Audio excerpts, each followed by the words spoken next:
1. You will hear a conversation about accommodation rules. First, you have some time to look at questions 1 to 3.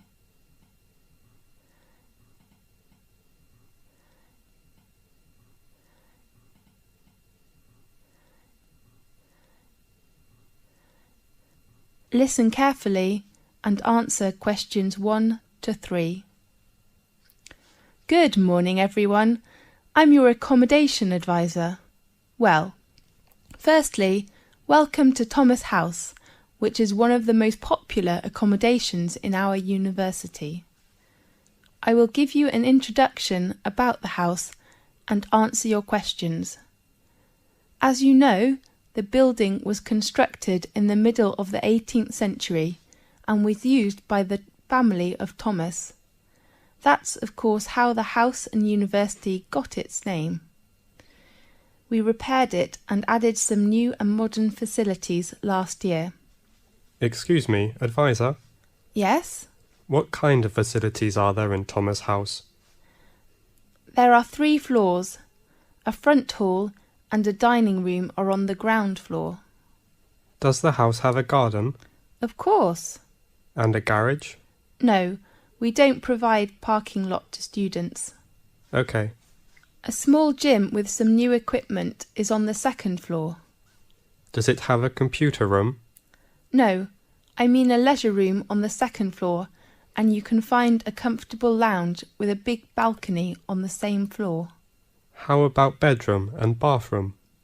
They are both on the top. How many students are there in one flat? 4 to 6. I wonder if I have to share a bathroom with others. No, we provide every student a bedroom and a bathroom. Great.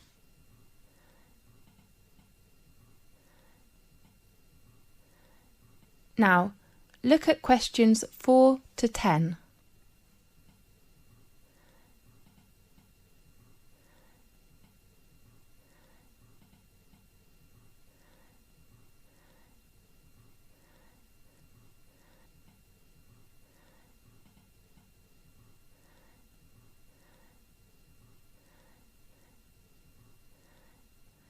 Now listen carefully and answer questions 4 to 10.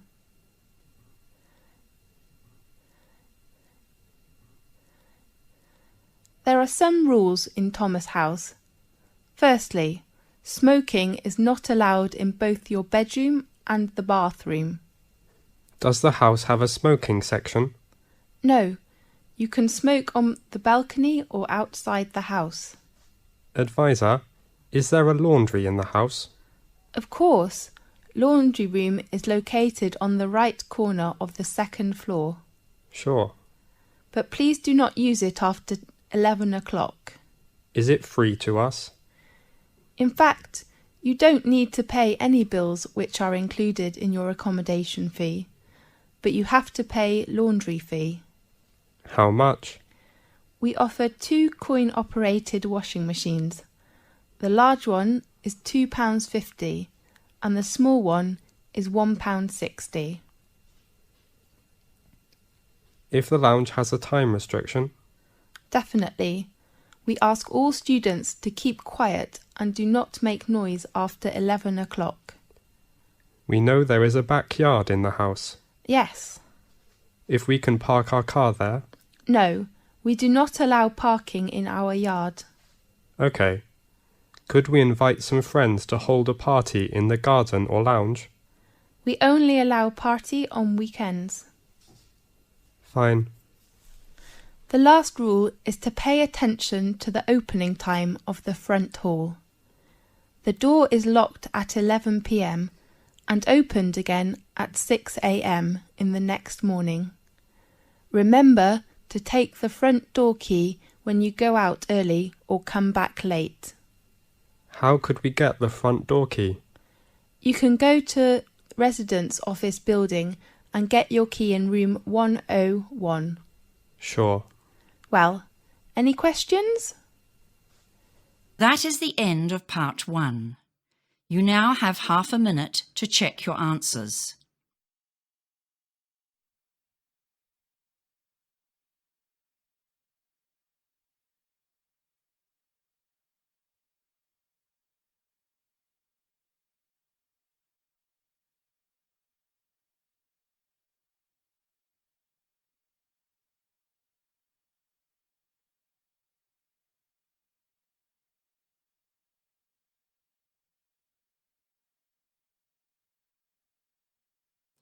Now turn to Part 2.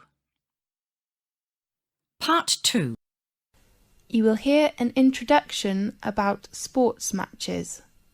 First, you have some time to look at questions 11 to 17.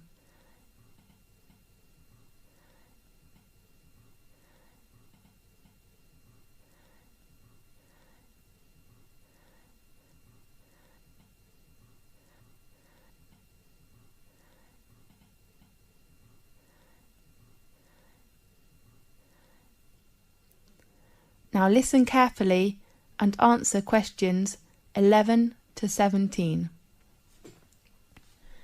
Good morning, everyone.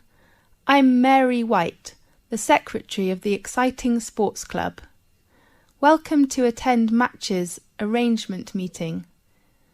I know you are looking forward to a great season. Now, I'd like to give you a short introduction to our arrangement in this season. This season, we still have 2 competitions. One is tennis and the other is soccer. Let's start with tennis. There will be 6 teams competition. We hope the players' ages are between 16 and 22 years old. While the number of soccer teams is only 4 in this season, because we hope all players' ages are no more than 20 years old. Now, in this new season there are some changes. The first one is the venue. We will arrange all our matches for both the tennis and soccer competitions in Magic Park instead of Darry Park, which was used last year. Tennis matches will be arranged on Court 2 and Court 4 will hold soccer matches. Our match schedule: all tennis matches will be played on Sunday afternoons. All matches will begin at 2 o'clock. Soccer matches in this season will be played at 7 o'clock on Saturday evenings. The joining fee is still £30, including a new sport gear. We still offer a week of training session before formal match for our new players.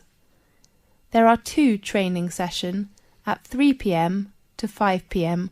on next Friday and Saturday afternoon. The fee is only £12. Now, I'd like to introduce the coach of each training session, George Hanson, who has been supervised the tennis teams for over 4 years, will still be coach this season. While we will invite a good soccer coach who has enough patience and professional skills to work as this season's soccer coach. His name is Paul Batt.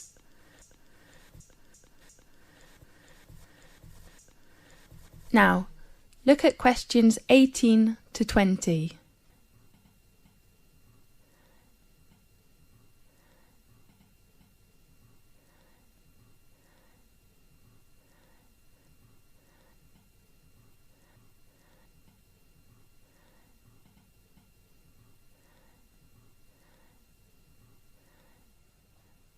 Now, listen carefully and answer questions 18 to 20. In addition, we offer some activities to thank all players. Please look at your brochure. There are some activities and their time arrangements. At the beginning, we hope to start the season with a barbecue dinner on next Saturday in Magic Park. I do really hope all players will go there to enjoy the dinner, and you may invite your relatives and friends. Of course, they have to pay a little fee, with just £5. And then, after the final match in the season, we will vote this season's MVP, the most valuable player. The 2 players from tennis team and soccer team will gain an honour and a prize from our sports centre. This season we hope all players can send a confirm letter to us to ensure our match arrangement. So please write to us before the deadline. It is on Thursday, 18th of April. Our secretary, David Black, is in charge of collecting fees and your letters in this season. His room number is 214 and his phone is 332567. That is the end of part 2. You now have half a minute to check your answers.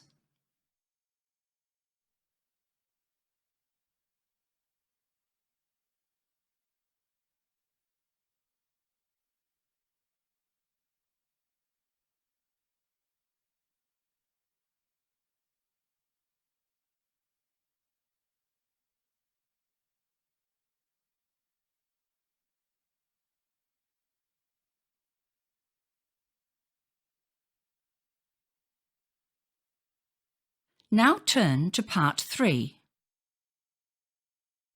Part 3. You will hear a conversation about a student thesis.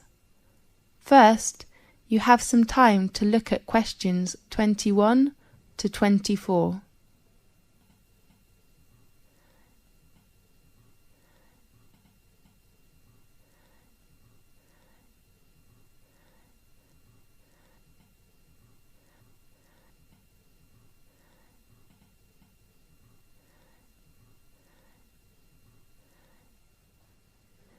Now listen carefully and answer questions 21 to 24.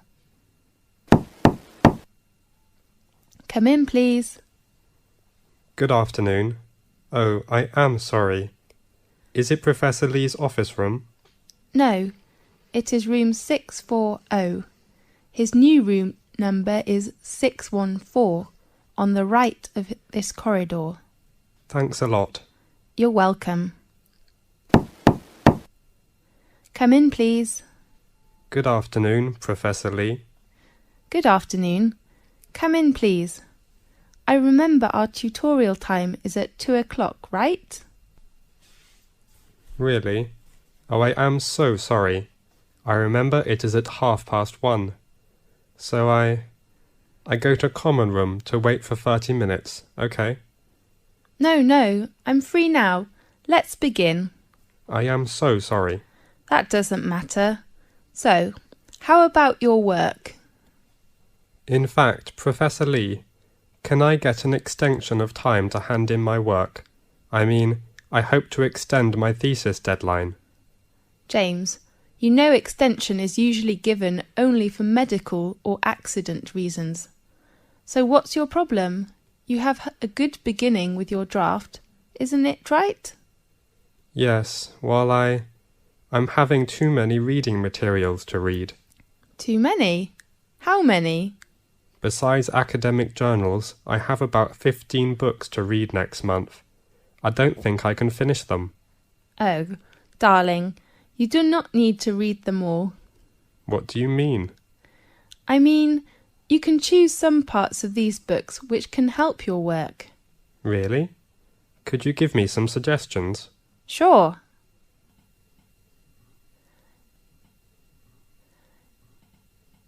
Now look at questions 25 to 30.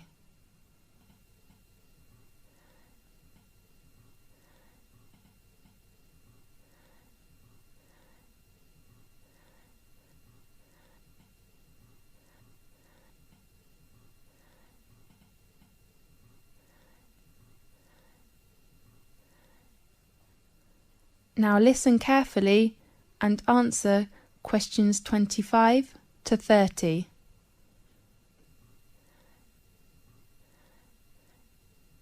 Do you bring your reference book list? Yes, I take it. Let's see. First, the book by Bayer. I think it is really worth reading. Read it all?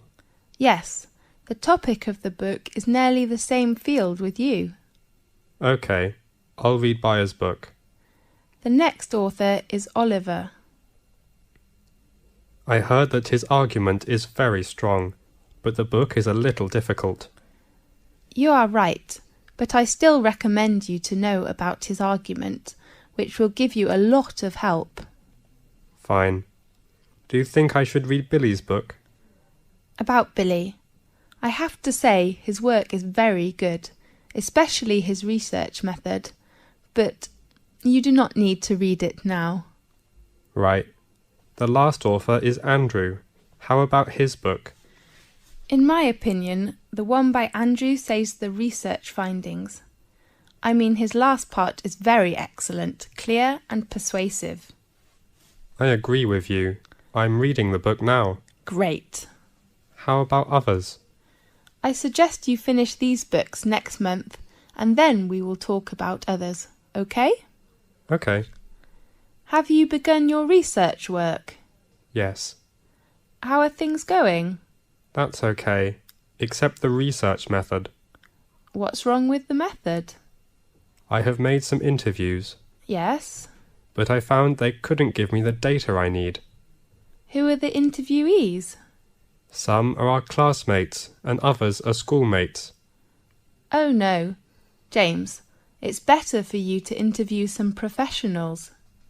Do you think it is better for me to change another research method, such as questionnaire?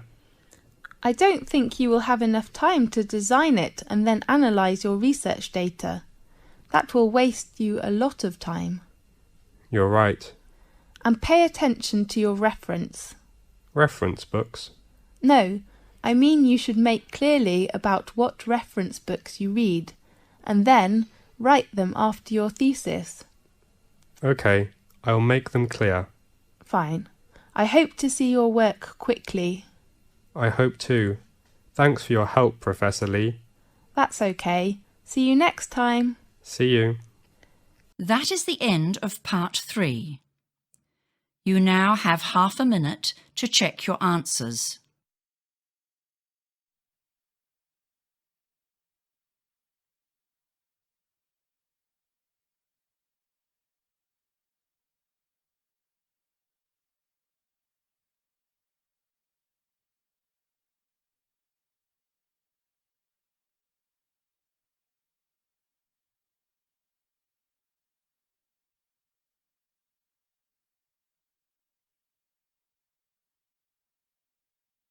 Now turn to part 4. Part 4. You will hear a conversation about astronomy. First, you have some time to look at questions 31 to 40.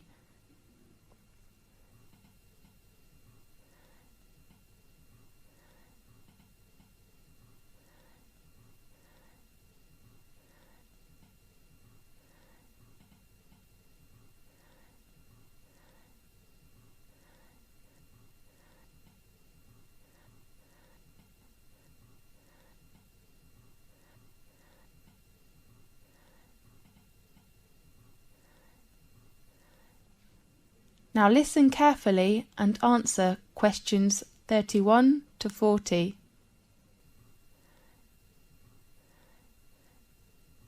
This is Magic Time from the BBC. I am Faith. In today's programme, we invite a professor of astronomy. Welcome, Lewis. Thanks a lot, Faith. What magic information will you introduce to us? We all know the Leonidas in August are coming, so today let's talk about meteors. Good topic. At one time or another, almost everyone has glimpsed a swift little streak of light dashing across the night sky. Nearly everyone makes wishes when they see them and blame both good and bad luck on their presence. Yes, these sudden celestial visitors are meteors. We often call it shooting star. The glowing trails are caused by the incineration of a piece of celestial debris entering our atmosphere. Many meteors are quick flashes, but some last long enough for us to track their brief course across the sky. Right. Now and then, a meteor truly will light up the night, blazing brighter than Venus, although rarely, even brighter than the moon, leaving in its wake a dimly glowing trail that may persist for minutes. Lewis, can we see some meteors every night in 1 year? Yes. Under a dark sky, any observer can expect to see between 2 and 7 meteors each hour, any night of the year. These are sporadic meteors. Sporadic meteors? Yes. Their source bodies, meteorids, are part of the dusty background of the inner solar system. Several times during the year, Earth encounters swarms of small particles that greatly increase the number of meteors.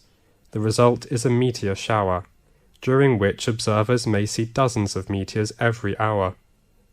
Concentrations of material within the swarms may produce better than average displays in some years, with rates of hundreds per hour, and were treated to a truly amazing display in which thousands of visible meteors can be seen for a brief period. The phenomenon is called meteor storms, which are more magnificent than meteor showers. Aha! That's wonderful! Definitely. The meteors that appear during a meteor shower seem to come from one point in the sky. This illusion is an effect of perspective, just as a roadway seems to converge in the distance. Usually, meteor showers get the name of the constellation from which the meteors appear to radiate. Such as during the Perseid shower in August, meteors seem to streak from a point in the constellation Perseus. When is the biggest meteor storm? According to records, in 1833, a storm of 60,000 meteors an hour shocked the world. 60,000? That's unbelievable! By the 1860s, scientists had known that many meteor showers were annual, including the normally placid Leonids, which produced the big storm, and that they were somehow related to comets. Really? Yes, but most of the meteors people have seen during one of the annual showers arise from fluffy particles not much larger than sand grains. As a particle enters Earth's atmosphere, it collides with gas atoms and molecules. The particle becomes wrapped in a glowing sheath of heated air and vaporized material boiled off its own surface.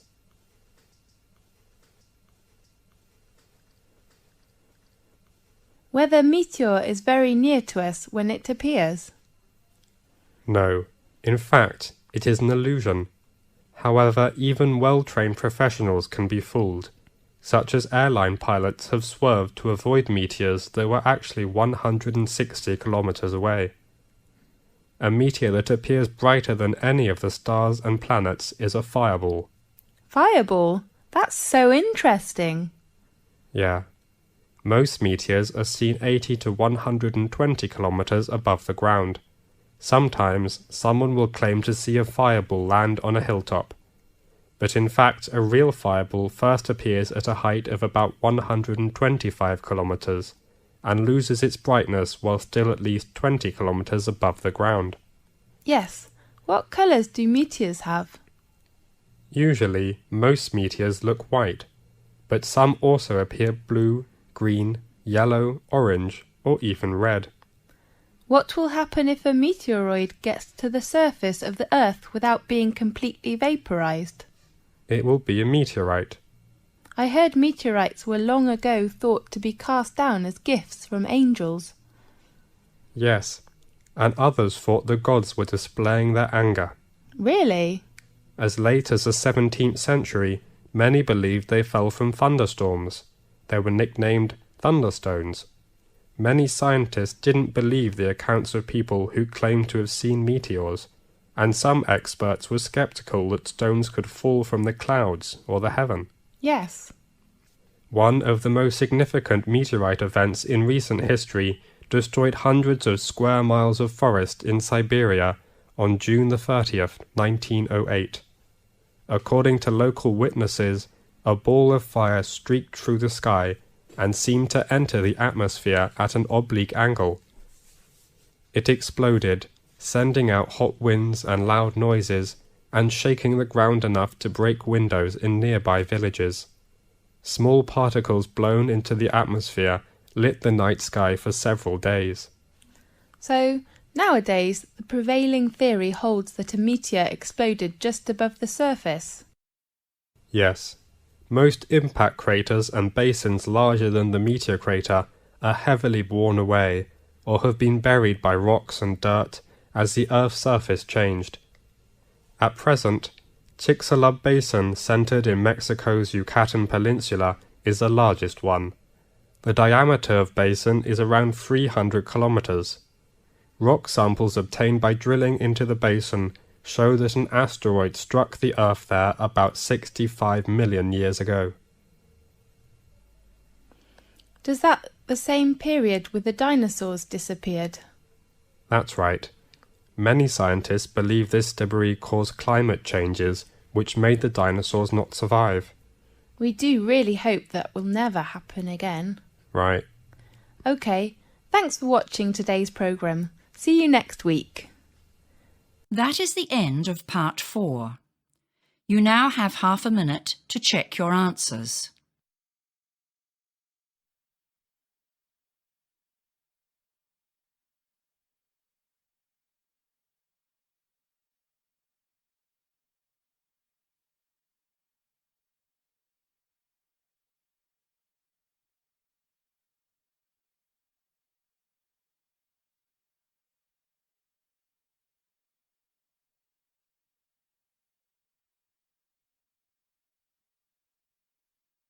That is the end of the listening test. You now have 10 minutes to transfer your answers.